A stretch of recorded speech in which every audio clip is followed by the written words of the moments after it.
Believe me, I have to be able to bike out of here in the morning, so I got to take it easy. But cheers, everybody. Step 2. This old contraption, styrene on the top, laminated over top of coroplast, makes it really rigid like that. There's a how-to video on how we built this on the Steve Wallace Step 2 channel, where I can put a link.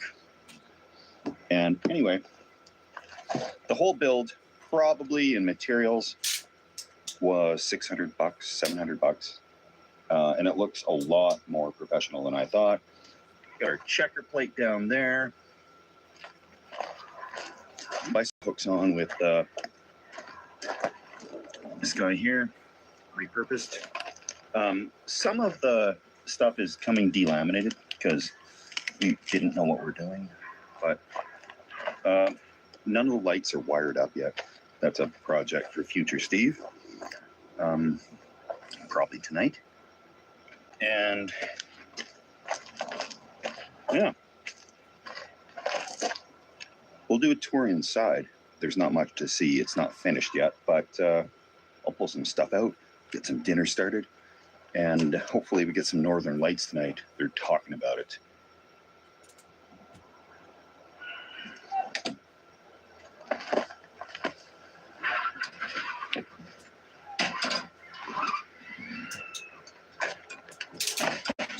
Not camping without popcorn. And popcorn's not a meal. Hot dogs. I think we're supposed to call them glizzies now is the new thing. I wasn't completely sure where I was going to camp tonight, but we picked this spot because there was an open sky. It has electricity, but I did not plan on that, so I got the Jackery. And that's good because my extension cord's not long enough to reach the power. So somebody's bringing me an extension cord, and I think we can get the hot dogs started here. That's at about the maximum capacity for this Jackery. It's only supposed to do 500, so we'll see how it holds out. Couldn't find any actual corner molding, so this is vinyl wrap tape from 3M. Might do the job okay. Window from a used RV guy. Same with the access panel here. This was for a propane hatch on a camper. I can tell because of the propane warnings on the back. We got these little clips from an RV store. These lights were from Princess Auto in Canada, which is like Harbor Freight. This was from an RV store. We had to go find one of these, a little cheap normal light. And let's go inside. Okay. Nothing is finished at all. This is the inside of the coroplast. We do have this little roof hatch, which I have to crank open because that will make things so much more comfortable in here, especially when the sun shines on this. We built these little wheel wells just out of some wood there to cover the where the wheels are. I can go outside. Everything else in here, the wiring is still all out here. I'm going to try to put that in today. If you watch the build video, you can see it was originally going to be like a fifth wheel type of hitch on the back of the bike. That ended disastrously. So we changed the mounting point to the bottom there. And we've achieved very good results with that. So this old hatch, from the outside, that one actually looks okay. We put more of that styrene on it, but it was one of these crusty old 70s camper ones, probably full of asbestos. And, you know, another window there at the back that was out of, obviously, like an RV door or a bathroom or something like that. It's frosted and gives some privacy. And this is going to be the mattress for tonight. So I'm going to get back out. We'll lay this down there. And shortly, I'm going to start wiring up some lights so that I can hang out outside by the fire and enjoy the glow of a yellow bug-resistant RV light. Haven't even got to enjoy my Gatorade yet from that lemonade stand. Gatorade stand's a great idea. The zero sugar stuff. At least it's got electrolytes, if nothing else. And yeah, this is 2 of these 3-inch foamies. Should give me a nice, good cushion. We're hunkering down tonight. And oh, yeah. Something a nice little seat to chat with you guys. Just the first trip out with this thing. Obviously, modifications and tweaks. Didn't want to take it on the highway for too far at all until I knew it wouldn't fly out of control and kill me. Nothing inside's finished. There are a lot of possibilities. I could have a bunk that folds down and turns into kind of a table. It is big enough in there to sit up, and but this, yeah, this mattress I got fits right in between there perfectly.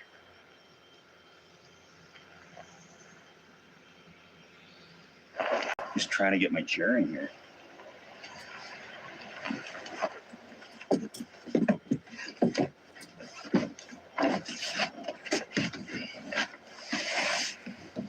Oh, that's perfect.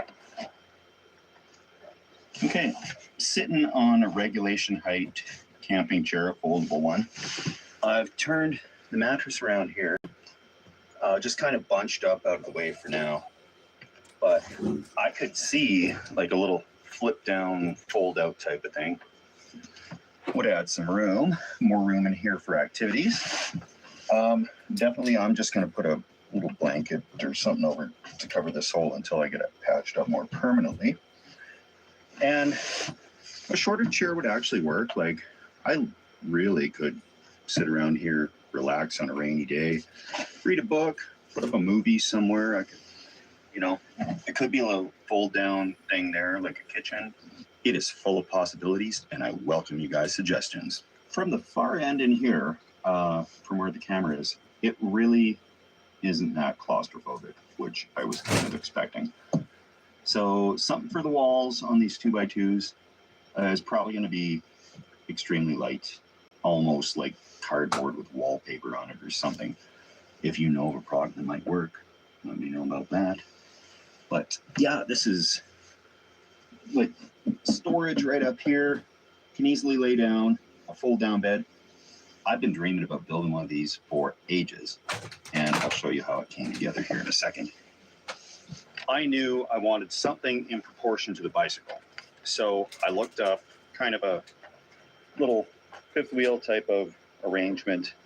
I figured the overhang is a great use of space on top of the back wheel. But that's not going to work. So then I sketched out this little thing with some rough dimensions there. Not very pretty, but that was the next step. And then I whipped out the graph paper, and I came up with this. Now, this might look a little familiar to you. I didn't know what size of windows and doors I'd be dealing with, but that was just a rough guess. I figured the wheels at 10 inches outside diameter would be in proportion to this. They don't look quite that good, but close. 12-inch wheels in there would look a little bit better. The decals, we just kind of went with what we had. And, you know, the rear view of that, I figured something like that with spare tire. That's just a placeholder tire because that won't actually fit on here. But we had to put something there. And there it is. Okay, that Jackery is burning through the power. It has not been on very long and down to 43% from a 98% charge. But those hot dogs, or glizzies as we're supposed to call them, seem to be doing okay. Hope my extension cord gets here soon because I want to pop a little corn and watch a little hockey.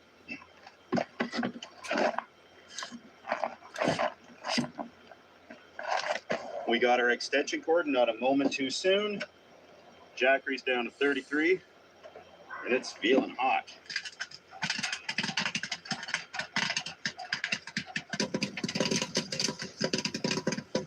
just watching the game. I know I should be filming a video, but gotta watch this. I'll be back when it's over. We'll light a fire, chow down on some dogs, and have a good old night.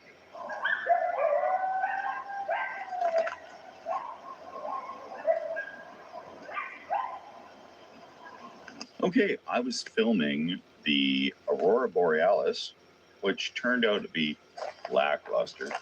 Everybody else posted amazing pictures. Oh, there's one. And it's time to get down to business.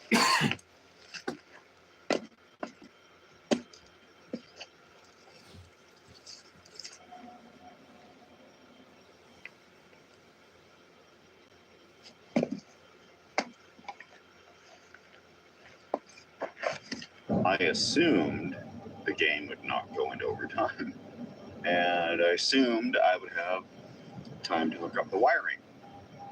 You know what happens when you assume? You reach a logical conclusion based on the information you have at hand. I'm just going to hook up that one light.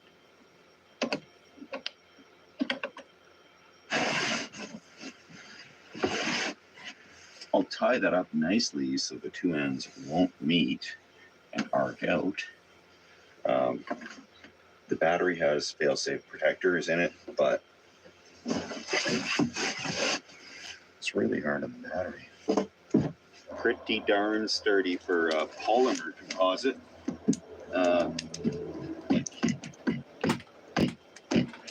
Really, it is solid and light. The whole thing, probably 160 pounds.